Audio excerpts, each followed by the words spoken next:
کیا صرف جم ٹم اور بش پر کی گئی کارروائی ہی دہشت گردی ہے؟ کیا صرف امریکی اور برطانوی مائیں ہی مائیں ہیں؟ کیا صرف سرخ اور سفید بچے ہی بچے ہیں؟ کیا صرف مغربی جسموں کی تکلیف ہی تکلیف ہے؟ سوچنے کی بات ہے صدر محترم۔ کیا کشمیریوں کا لہو لہو نہیں؟ کیا غزہ اور مغربی کنارے کی مائیں مائیں نہیں؟ کیا سوڈان کے بچے بچے نہیں؟ کیا گوانتانامو کی چیخیں چیخیں نہیں؟ کیا ایک بارات پر بم گرانے کے بعد پینٹاگون کا اسے مسٹیک قرار دینا دہشت گردی نہیں؟ اور کیا مظلوم مسلمان قیدیوں پر کتے چھوڑ کر ان پر ہنسنا انسانیت کی توہین نہیں؟ سوچنے کی بات ہے صدر محترم، سوچنے کی بات ہے، لیکن سوچنے کی ضرورت نہیں۔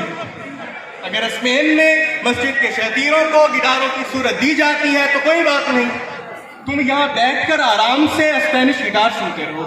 اگر کشمیر میں ماؤں کی ردائیں اور عفتیں تار تار ہوتی ہیں تو ہوتی رہیں، ارے تم یہاں کیبل کی تار لگاؤ اور سر جھکا کر بھجن سنتے رہو۔ اگر چیچنیا اور بوسنیا کے مظلوم مسلمانوں کی قبروں پر بڑے بڑے پھول مرجھاتے ہیں تو مرجھاتے رہیں، مگر تم یہاں بیٹھ کر ویلنٹائن ڈے مناتے رہو، جشن بہارا مناتے رہو۔ جشن تو ہوگا سامعین، جشن تو ہوگا۔ تو پرندے مار دے، سرو و سنوبر مار دے، تیری مرضی، جس کو دہشت گرد کہہ کر مار دے، اور ایک جس کے ڈھونڈنے کو بھیج دی اتنی سپاہ، یہ نہ ہو وہ تجھ کو تیرے گھر کے اندر مار دے، اور تیرا اس کے چاہنے والوں سے پالا پڑ گیا جو پرندے بھیج کر لشکر کے لشکر مار دے۔ صدر محترم، پرندوں کے لشکر ہم جیسی بے یقین اور بے ایمان قوموں کے لیے نہیں آیا کرتے۔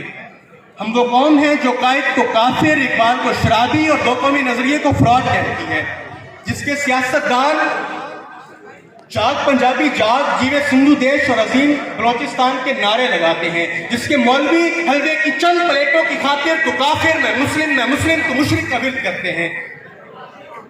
یہ قوم ضمیر فروش، وطن فروش اور ایمان فروش ہے۔ آؤ ڈھاکہ خرید لو، گوادر خرید لو، ہمارے کشکول میں چند ڈالر کی بھیک ڈال دو، ہم تمہیں افغانستان کو قبرستان بنانے کی مکمل اجازت دیتے ہیں۔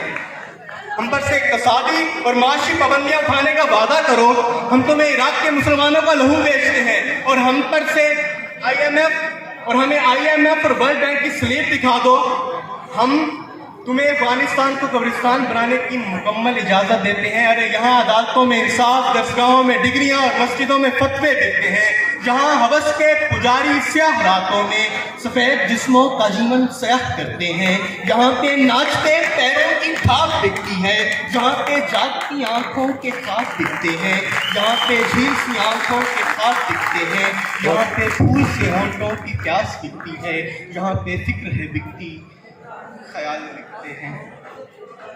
صدر محترم، اٹھو۔ سامعین، میرے دوستوں، میرے پیاروں، اٹھو اور عہد کرو کہ نہ تو فلسطین کی بوڑھی ماں کے خشک آنسوؤں کا قرض معاف کیا جائے گا، اور نہ ہی عراق کی بیوہ کی خونی کلائیوں پر ٹپکنے والے آنسوؤں کا۔ تمہیں قسم ہے پھر سے لہو رنگ لاتی کربلا کی، تمہیں پھر سے ردائے عفت و عصمت تار تار ہو جانے کے بعد فلسطینی بہن کی قسم۔ اٹھو، ارے سر اٹھے تو صحیح ظلم کے سامنے، پھر ہی ظالم کا وقت حساب آئے گا، اور پھر ہی غریبوں کے دربار میں سر جھکائے ہوئے ہر نواب آئے گا۔ انقلاب آئے گا، انقلاب آئے گا، انقلاب آئے گا۔